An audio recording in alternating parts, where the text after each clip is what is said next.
Assalamualaikum warahmatullahi wabarakatuh. Saya Raziba Audi Auliana Sution. Saya mahasiswa dari Universitas Pancabudi. Saya ingin menjelaskan tentang jenis-jenis dari sistem operasi komputer. Sebelum itu, saya ingin memberitahu tentang sistem operasi komputer tersebut. Sistem operasi komputer digunakan untuk menghubungkan perangkat lunak atau software dengan perangkat keras atau hardware. Sistem operasi komputer diperlukan supaya kinerjanya berjalan dengan baik. Setiap komputer memerlukan sistem operasi agar bisa dijalankan atau digunakan. Dalam hal ini, sistem operasi memberikan perintah dan sebagai mediator antara manusia dengan komputer. Sistem operasi komputer berarti komponen dan metode kerja yang ada dalam komputer. Tujuannya untuk menghubungkan manusia dengan komputer atau perangkat lunak dengan perangkat keras. Mungkin hanya itu yang bisa saya jelaskan tentang sistem operasi komputer, dan setelah ini saya akan melanjutkan dengan pembahasan saya tentang jenis-jenis sistem operasi komputer.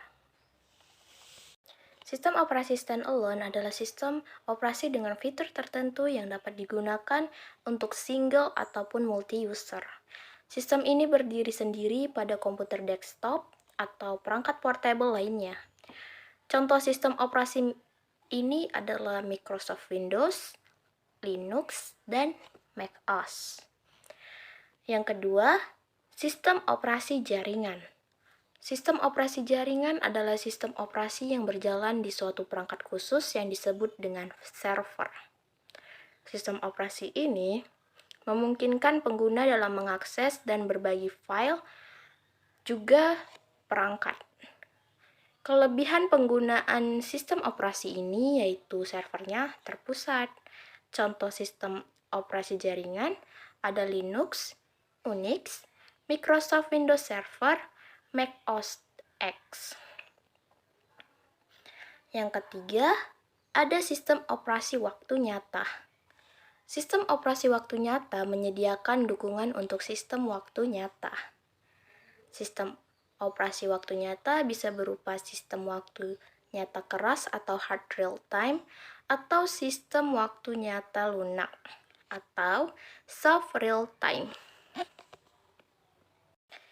Yang keempat, ada sistem operasi seluler.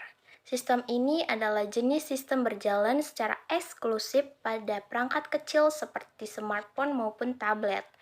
Sistem operasi ini menggabungkan fitur komputer pribadi dengan fitur tambahan yang berguna untuk perangkat genggam. Fungsi untuk menyediakan akses ke aplikasi yang diinstal, juga sebagai alat untuk mengelola konektivitas jaringan nirkabel. Contoh sistem operasi ini ada Android, Apple, dan Microsoft Windows. Yang kelima dan yang terakhir ada sistem operasi lab CD. Sistem ini adalah jenis sistem operasi yang bisa berjalan seluruhnya pada CD atau DVD tanpa perlu instalasi pada hard disk sistem. Sistem ini akan memanfaatkan RAM yang ada dan perangkat penyimpanan eksternal dan pluggable dalam penyimpanan data. Contoh sistem operasi lab CD adalah Ubuntu, Slack, Mandriva Linux, Zorin OS. Adapun sistem operasi tertanam, yaitu sistem operasi khusus yang dirancang untuk melakukan tugas tertentu untuk perangkat.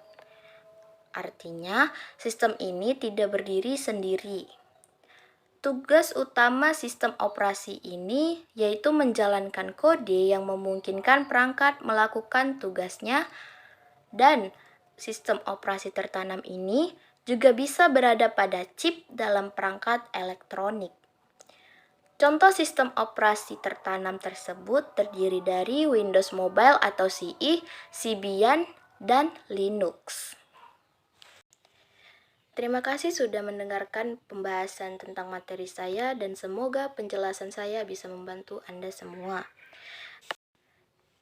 Maaf jika ada kekurangan dari materi yang saya bahas atau kekurangan saya untuk menjelaskan.